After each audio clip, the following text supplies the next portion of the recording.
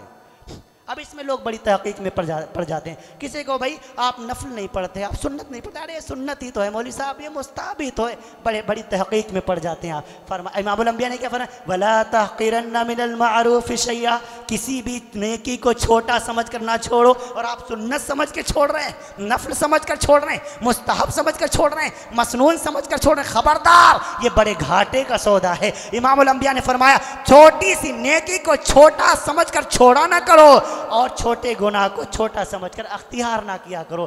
حکیم الامت رحمۃ اللہ نے کیا اچھی مثال سے فرمایا. ملفوظات اٹھائیے حکیم الامت کا. آپ 44ویں جلد پڑھیں گے, صفحہ 84 اٹھائیں گے. حضرت فرمانے لگے ایک چھوٹا انگارہ ہے, ایک بڑا انگارہ ہے. اب اگر کوئی یہ کہے کہ بھائی بڑا انگارہ نہیں, چھوٹا انگارہ اٹھا کے جیب میں رکھ لو, تو کیا وہ آپ کے کپڑے کو نہیں جلائے گا؟ کیا چھوٹا انگارہ آپ کے نوٹ کے بنڈل کو جلا کر راکھ نہیں کر دے گا؟ کیا چھوٹے سے انگارے کو اٹھا کر آپ سیف الماری میں رکھ سکتے ہیں؟ نہیں رکھ سکتے. فرمایا جس طریقے سے چھوٹا سا انگارہ تمہارے کپڑوں کو جلا کر راکھ کر دیا کرتا ہے, اسی طریقے سے چھوٹا سا گناہ تمہاری نیکیوں کو بھی جلا کر برباد کر دیا کرتا ہے. اسی لیے وَلَا تَحْقِرَنَّ مِنَ الْمَعْرُوفِ شَيْئًا, کسی بھی نیکی کو چھوٹا سمجھ کر چھوڑا نہ کرو, اور کسی بھی گناہ کو چھوٹا سمجھ کر اختیار نہ کیا کرو. تیسری نصیحت میرے نبی نے کیا فرمایا, وَأَن تُكَلِّمَ أَخَاكَ وَأَنْتَ مُنبَسِطٌ إِلَيْهِ وَجْهَكَ إِنَّ ذَلِكَ مِنَ الْمَعْرُوفِ, کہ جب بھی تم کسی بھائی سے ملاقات کیا کرو, جب بھی کسی اپنے مسلمان بھائی سے ملاقات کیا کرو, وَإِن تُكَلِّمَ أَخَاكَ, اور بات کیا کرو تو أَخَاكَ وَأَنْتَ مُنبَسِطٌ إِلَيْهِ وَجْهَكَ, تو ذرا اپنی پیشانی کو ذرا کشادہ کر لیا کرو, مسکرا دیا کرو, ذرا مسکرا کے ملا کرو.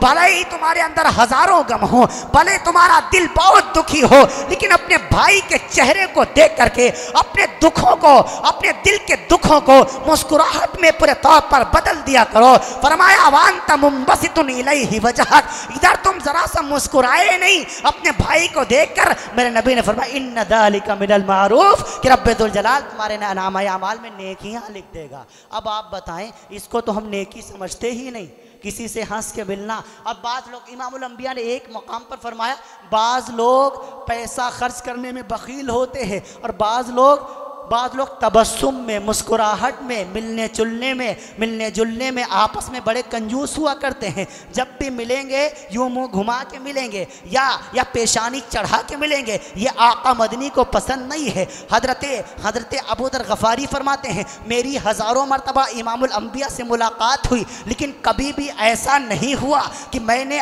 آپ صلی اللہ علیہ وسلم کے چہرے پر نظر دوڑائی ہو اور اللہ کے رسول صلی اللہ علیہ وسلم نے تبسم نہ فرمایا ہو, میرے نبی مسکرائے نہ ہو. فرمایا ان تکلم اخاک وانت منبسط الیہ وجہک ان ذلک من المعروف. یہ میرے نبی صلی اللہ علیہ وسلم کی بہت بڑی نیکی ہے کہ جب بھی کسی اپنے بھائی سے ملاقات کرو تو ذرا سا مسکرا دیا کرو. یہ بھی ایک ان ذلک من المعروف, یہ بھی ایک نیکی ہے, یہ بھی امام الانبیاء کی ایک سنت ہے. یہ ایسی سنتیں ہیں جن پر آج عمل نہیں ہوتا, اور امام الانبیاء نے فرمایا من تمسک سنتی عند فساد امتی فلہ اجر میت شہید, کہ جب میری سنتوں کا گلا گھوٹا جائے ایسے وقت میں اگر کوئی اللہ کا دیوانہ میرا چہیتا کسی ایک سنت پر عمل کرے گا تو اللہ رب العالمین فلہ اجر میت شہید, اللہ اس کو 100 شہیدوں کا ثواب عطا فرمائے گا. آپ اندازہ لگائیں یہ امام الانبیاء کی سنتوں پر عمل کرنے کا کتنا اجر ملے گا.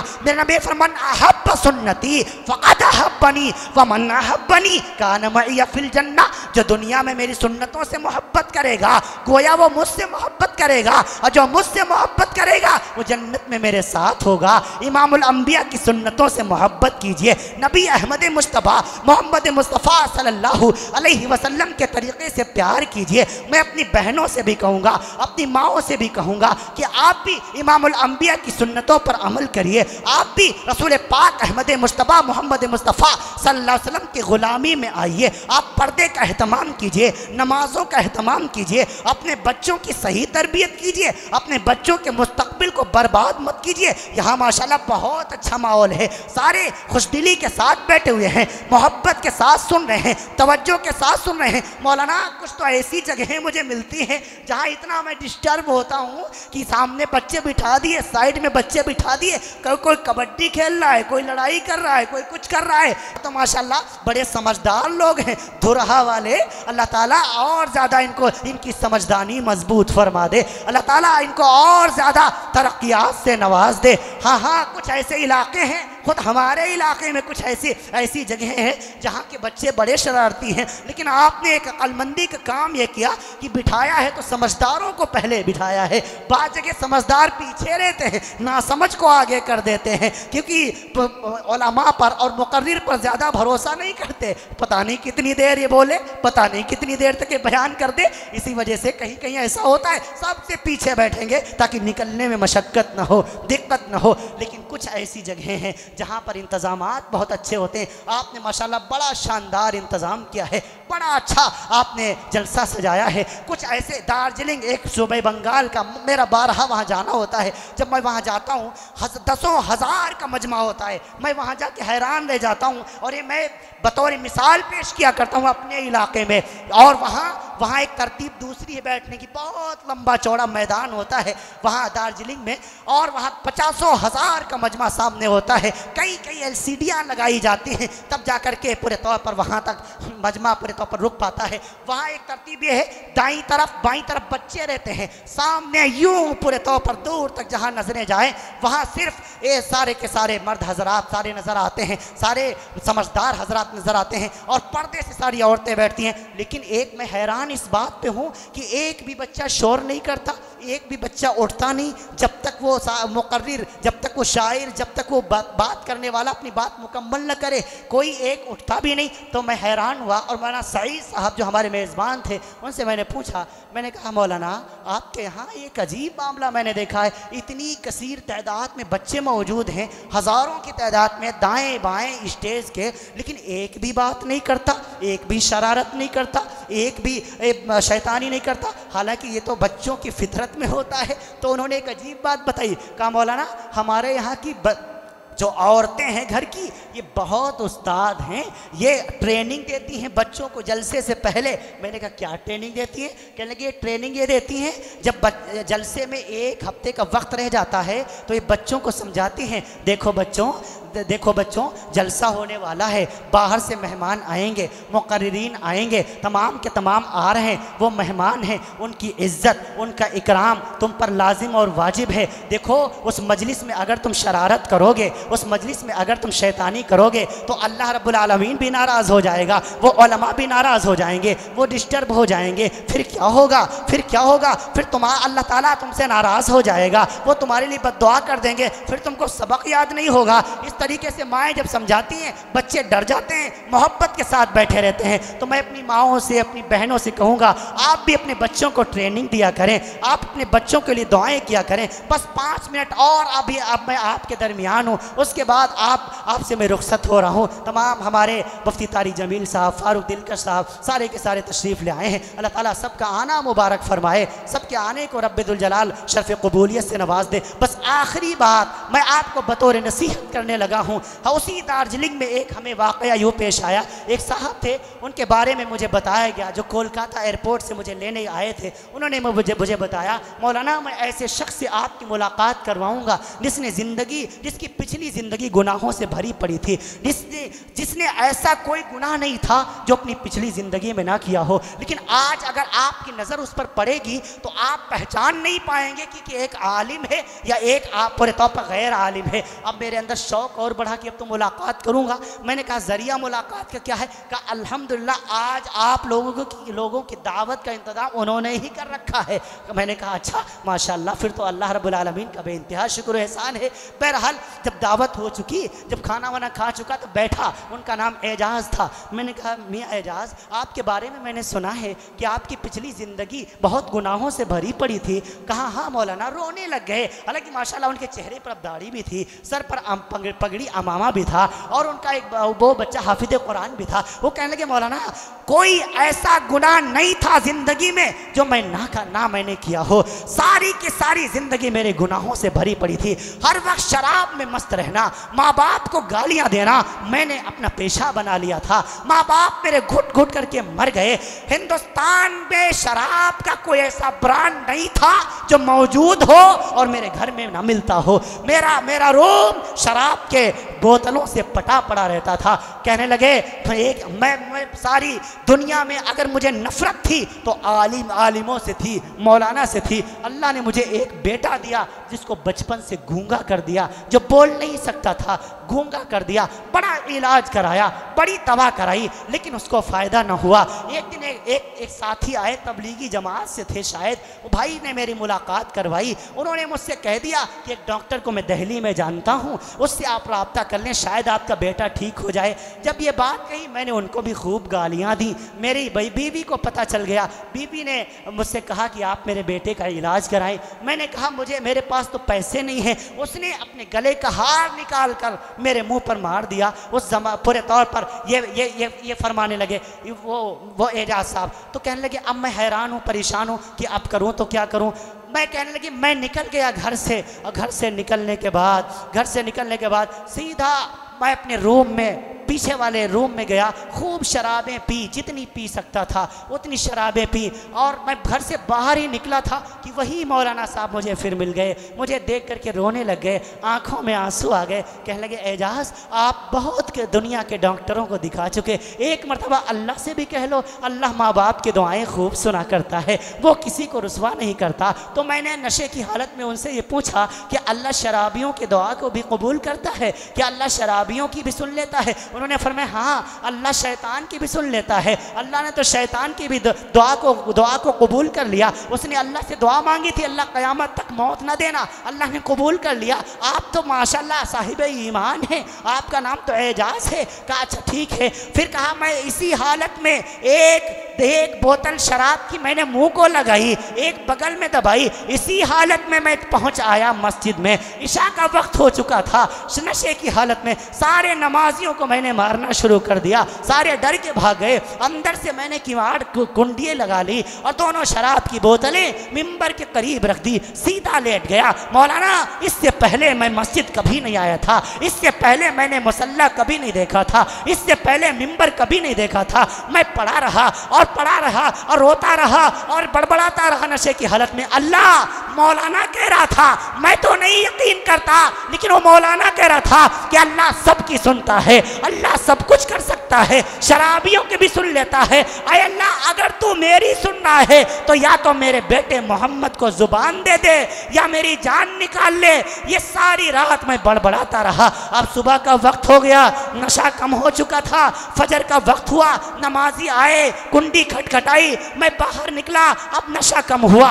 اب عجیب سی کیفیت تاری تھی, شاید میری زندگی بدل تھی. آنکھوں سے آنسو شروع تھے. سیدھا قبرستان کی طرف میں بھاگا ہوں, اپنی ماں کی قبر پہ گیا ہوں اور میرا دل اندر سے بہت رو رہا ہے. ماں کی قبر پر میں جا کر کے رونے لگ گیا. اماں میں اللہ کا گنہگار تھا, اللہ سے معافی مانگ چکا ہوں, میں آپ کا بھی گنہگار ہوں, آپ کی معافی کی مہر لگنی باقی ہے, آپ بھی مجھے معاف فرما دیں. اماں کی قبر پر رو کر والد کی قبر پہ گیا, خوب رویا. ابو جان میں آپ کا بھی گنہگار ہوں, آپ کو بھی میں نے بڑا ستایا ہے, آپ کو بھی زندگی میں بہت تڑپایا ہے. ابو جان اللہ سے بھی معافی مانگ چکا, اماں سے بھی معافی مانگ چکا, آپ سے معافی مانگنی باقی ہے, آپ بھی مجھے معاف کر دیں. ہاں شاید اللہ مجھے معاف کر دے. ابا کی قبر پر رو دھو کر کے سیدھا گھر کی طرف گیا ہے. کہا میرے 5 سال کی بیٹی تھی, ابھی گھر کے دروازے پر داخل نہیں ہو پایا ہوں کہ وہ بیٹی آئی اور آ کر کے میرے قدم قدموں میں لوٹ گئی، کہا ابا ابا اللہ نے دعا قبول کر لی ہے، ابا نے بیٹے کو بھیا محمد کو زبان دے دی ہے، بھیا بولنے لگ گیا ہے۔ مولانا جب میرے بیٹی نے یہ بات کہی مجھے زندگی کی ساری خوشیاں مل گئیں، میں واپس گھر نہیں گیا، سیدھا باہر لوٹا ہوں، نل پہ گیا ہوں اور غسل کیا ہے اور غسل کر کے دوسرے کپڑے منگائے ہیں پہنے ہیں، سیدھا مسجد گیا ہوں۔ پہلے تو نشے کی حالت میں گیا تھا، اب زندگی میں پہلی مرتبہ باوش و حواش غسل کر کے جا رہا ہوں، سیدھا سجدے میں گر گیا، رب کا شکر ادا کرنے لگا، اللہ تو نے ایک شرابی کی دعا قبول کر لی، اللہ بے شک تو غفور الرحیم ہے، بے شک تو غفور الرحیم ہے، بے شک تو سب کی سننے والا ہے، اے اللہ تو نے میرے بچے کو زبان دے دی، اے اللہ اگر تو ایک شرابی کی دعا کو قبول کر کے اس کے بچے کو زبان دے سکتا ہے تو کیا مجھ کو ایمان نہیں دے سکتا؟ اے اللہ جس طریقے سے تو نے میرے بچے کو زبان دی ہے ہم تمام گھر والوں کو ایمان کی دولت سے بھی نواز دیجئے۔ اس کے بعد میں گھر میں آیا اور آ کر کے اپنی بیوی کو دیکھ کے خوب رویا، وہ بھی خوب روئی۔ مولانا 10 سال کے بعد پہلی مرتبہ میرے بیٹے نے جب مجھے السلام علیکم اے میرے باپ والد کہا، مجھے کیسا لگا ہوگا یہ صرف الفاظ میں بیان نہیں کیا جا سکتا، صرف دل سے محسوس کیا جا سکتا ہے۔ مولانا زندگی ایسا لگتا تھا آج میں جنت میں چلا گیا ہوں۔ 10 سال کے بعد پہلی مرتبہ آج میں نے اپنے لختے جگر کے منہ سے ابو لفظ سنا تھا، اور مجھے کتنی خوشی ہوئی ہوگی۔ میں اپنی بیوی کے ہاتھ چومنے لگ گیا اور رونے لگ گیا، کہا میری شریک زندگی میں نے تجھے بھی بہت تڑپایا ہے، میں اللہ سے بھی معافی مانگ چکا، اماں سے بھی معافی مانگ چکا، ابا سے بھی معافی مانگ چکا، تیرے حق کو بھی میں نے بہت پامال کیا ہے، آپ بھی مجھے معاف فرما دیں۔ بیوی رونے لگ گئی، گلے سے لگا کے کہا، ارے آپ تو میری زندگی ہیں، آپ تو میرے شوہر ہیں، آپ کے دم قدم سے میری زندگی ہے، آپ مجھ سے معافی مانگ کر شرمندہ نہ کریں۔ میں نے اپنی بیوی سے کہا چلو ہماری جتنی زندگی گزری سو گزری، آج کے بعد ہم سب اجتماعی توبہ کرتے ہیں۔ ہم نے ہاتھ رکھا، ہمارے ہاتھ پر بیوی نے ہاتھ رکھا، پھر میرے بیٹے نے اس پر ہاتھ رکھا، ہم سب نے اجتماعی توبہ کی کہ آج کے بعد ہم نے بہت اللہ کو ناراض کیا ہے، آج کے بعد ہم اپنے رب کو ناراض نہیں کریں گے، آج کے بعد ہم پورے طور پر نمازیں نہیں چھوڑیں گے، آج کے بعد روزہ کبھی نہیں چھوڑیں گے، اور ہم اپنے بچوں کو پڑھائیں گے، حافظ قرآن بنائیں گے، عالم دین بنائیں گے، نبی کا دین سکھائیں گے۔ مولانا توبہ کرنے کے بعد سے لے کر کے جب ہم نے وعدہ کیا تھا، اللہ نے اتنی برکت دی، ہمارا بچہ الحمدللہ 15 سال کا ہو چکا ہے، حافظ قرآن بن چکا ہے، اور 3 جماعتیں عربی کی پڑھ کر ابھی امتحان دے کر کے آیا ہوا ہے۔ اس دن سے لے کر کے آج پورے طور پر 5 سال ہو رہے ہیں، صبح کا وقت ہوتا ہے میں قرآن کریم کی تلاوت کرتا ہوں، جب میری باری ختم ہوتی ہے اشراق کے بعد میری بیوی تلاوت کرتی ہے، اشراق کا وقت ختم ہوتا ہے میرا بیٹا قرآن کریم کی تلاوت کرتا ہے، جب اس کا وقت باری ختم ہوتی ہے تو میری بیٹی تلاوت کرتی ہے، جب اس کا وقت ختم ہوتا ہے میرے گھر میں کام کرنے والے قرآن کریم کی تلاوت کرتے ہیں۔ مولانا 5 سال ہو گئے، میں نے بیوی کو کہہ دیا ہے کھانا نہیں ملے گا کوئی بات نہیں، لیکن وہ کریم اللہ جس نے اتنا کرم کیا ہے اس کے مقدس قرآن کی تلاوت بند نہیں ہونی چاہیے۔ مسلمانوں یہ دیکھو، یہ ابھی زندہ ایک مثال ہے، ان کی زندگیوں میں کیسی تبدیلی آ گئی۔ لا تسبن احدا، یہی تو خلاصہ ہے میرے نبی کی اس بات کا، کسی کی ذات کو برا نہ کہنا۔ پتہ نہیں اللہ رب العالمین اس کے لیے ہدایت کے فیصلے فرما دے۔ جب میرا اللہ ہدایت دینے پر آتا ہے، ہاں پھر اسے کوئی گمراہ نہیں کر سکتا۔ آپ بھی اپنی زندگیوں کو تبدیل کرو، آپ بھی اپنی زندگیوں میں انقلاب برپا کرو، جتنی زندگی گزری سو گزری، ہاں آج سے ارادہ کر کے اٹھو، انشاءاللہ آج کے بعد جو زندگی ہوگی وہ ایک مسلمان کی زندگی ہوگی، وہ ایک صاحب ایمان کی زندگی ہوگی۔ ہم شکلوں سے بھی مسلمان نظر آئیں گے، ہم صورت سے بھی مسلمان نظر آئیں گے، ہم کردار سے بھی مسلمان نظر آئیں گے، ہم اشعار سے بھی مسلمان نظر آئیں گے، ہم محبت صحت کے اعتبار سے بھی مسلمان نظر آئیں گے. ارادہ کرو انشاءاللہ آج کے بعد ہماری زندگی ایک صاحب ایمان کی زندگی ہوگی, وہ ایک مسلمان کی زندگی ہوگی. ہم نمازیں نہیں چھوڑیں گے. ہاں رات کا آخری پہر شروع ہو چکا ہے, قبولیت کی گھڑی ہے. اپنے پچھلی زندگی سے توبہ کرو. فرمایا التائب من الذنب کمن لا ذنب لہ. جب کوئی گنہگار اپنے گناہوں سے توبہ کرتا ہے وہ ایسا ہو جاتا ہے جیسے اس نے گناہ کیا ہی نہیں تھا. رب ذوالجلال کا ایک پیغمبر ہے آدم شفیع اللہ, جنت میں ایک بھول ہو گئی, شجر ممنوعہ کا پھل کھا لیا. جنت سے دنیا میں بھیج دیے گئے. مندرا گری نامی پہاڑ کے اوپر پورے طور پر اتار دیے گئے آدم علیہ السلام. جدہ میں اتاری گئی, تاریخی روایتیں ہیں, جدہ میں اتاری گئی حضرت حوا. 309 سال تک اللہ کا پیغمبر روتا رہا. بحر الرائق میں ہے, کنز الدقائق میں ہے, البدایہ والنہایہ میں ہے, تفسیر مظہری میں علامہ ثناء اللہ پانی پتی رحمت اللہ علیہ نے لکھا فتلقى آدم من ربہ کلمات فتاب علیہ انہ هو التواب الرحیم کی تفسیر کرتے ہوئے لکھا 309 سال تک اللہ کا پیغمبر روتا رہا. ایک پہاڑی پر بیٹھ کر اللہ کا پیغمبر رو رہا ہے, آنکھوں سے آنسو نکلے ہیں, سیلاب بن گئے, نالی میں بن کر کے پورے طور پر بہنے لگ گئے. روح المعانی میں علامہ آلوسی لکھتے ہیں ایک چیل آئی اور چیل آ کر کے اس میں سے وہ آنسو پی لیتی ہے جو ایک نالی کی شکل میں پورے طور پر بہ رہے تھے. وہ چیل پانی پینے کے بعد اس نے پانی سمجھ کر ان کو پی لیا. کہنے لگے آدم سچ بتانا یہ چشمہ کہاں سے نکلا ہے, یہ پانی کہاں سے بہا ہے. آدم علیہ السلام کہنے لگے تو مجھے آر دلاتی ہے, تو مجھے شرم دلاتی ہے. پڑھیے البدایہ والنہایہ جلد نمبر 12 صفحہ 426 کے اوپر فرمایا. پورے امام ابن کثیر اماد الدین ابن کثیر رحمۃ اللہ علیہ فرماتے ہیں آدم علیہ السلام کہنے لگے تو مجھے آر دلاتی ہے, مجھے شرم دلاتی ہے. یہ میری ندامت کے آنسو ہیں جو میں نے اللہ کے ڈر سے اللہ کی محبت میں بہائے ہیں. وہ چیل کہنے لگی آدم میں تمہیں آر نہیں دلاتی, تمہیں شرم نہیں دلاتی. رب ذوالجلال کی قسم مجھے اس زمین پر رہتے ہوئے 40 سال گزر گئے لیکن اس جیسا میٹھا پانی میں نے آج تک نہیں پیا.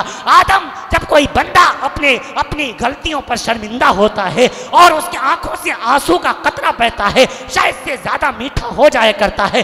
آدم ان قریب رب ذوالجلال تمہارے لیے پورے طور پر توبہ کا فرمان جاری کرنے والا ہے, تمہاری توبہ قبول کرنے والا ہے. ہاں اسی لیے میرے نبی نے فرمایا گنہگار جب اپنے گناہوں سے توبہ کرتا ہے اللہ کا بڑا مقرب بن جایا کرتا ہے. مسلمانوں رات کا آخری پہر ہے, دور تک موجود ہیں, بہنیں بھی موجود ہیں وہ بھی توبہ کریں, مائیں بھی موجود ہیں وہ بھی توبہ کریں, بچے بھی موجود ہیں وہ بھی توبہ کریں. ہاں اے اللہ ہم گنہگار سہی, اس مجلس میں کوئی تو ایسا ہوگا جو تیرا چہیتا ہوگا.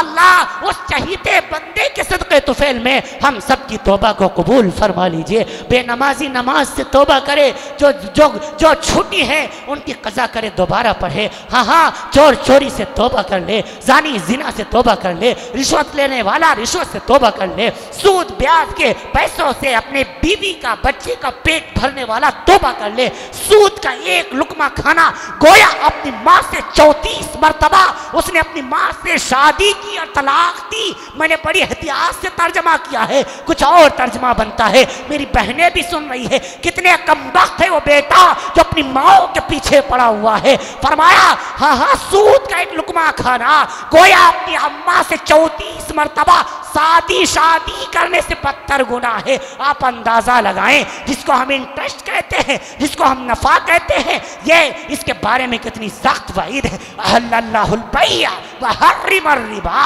فرمایا اللہ نے حلال کیا ہے خرید و فروخت کو اور حرام کیا ہے سود کو, اس سے توبہ کرو. اللہ رب العالمین مجھے بھی اور آپ کو بھی کہنے سننے سے زیادہ عمل کی توفیق نصیب فرمائے. وقت کافی ہو چکا, تھکن کے بھی بہت زیادہ احساسات ہیں, طبیعت میں بھی بشاشت نہیں, مسلسل اسفار ہو رہے ہیں. آپ میرے لیے بھی دعا فرمائے. تمام حضرات کی حاضری کو رب ذوالجلال قبول فرما لے. سب کے نام سے میں بھی واقف نہیں, سارے جانے پہچانے چہرے کچھ سوشل میڈیا کے ذریعے سے, کچھ ایسے ہی. اللہ تعالیٰ سب کا آنا قبول فرما لے, سب کو خوب اجر عظیم عطا فرمائے. سب کے علم میں, عمل میں, کاروبار میں, دکانوں میں, مکانوں میں رب ذوالجلال خوب برکتیں نصیب فرمائے. جو احباب ہمارے ساتھ پورے طور پر سفر میں پورے طور پر آئے ہیں اللہ تعالیٰ ان کا بھی آنا مبارک فرمائے. دور دراز سے جو حضرات آئے ہیں, کچھ سہروا کے علاقے سے, سکندرآباد کے علاقے سے, دیگر اطراف سے جو حضرات آئے ہوئے ہیں، اللہ تعالیٰ سب کا آنا قبول فرما لے، ہم سب کے لیے اس مجلس کو آخرت میں نجات کا دریا بنائے۔ وآخر دعوانا الحمدللہ رب العالمین۔ السلام علیکم ورحمۃ اللہ۔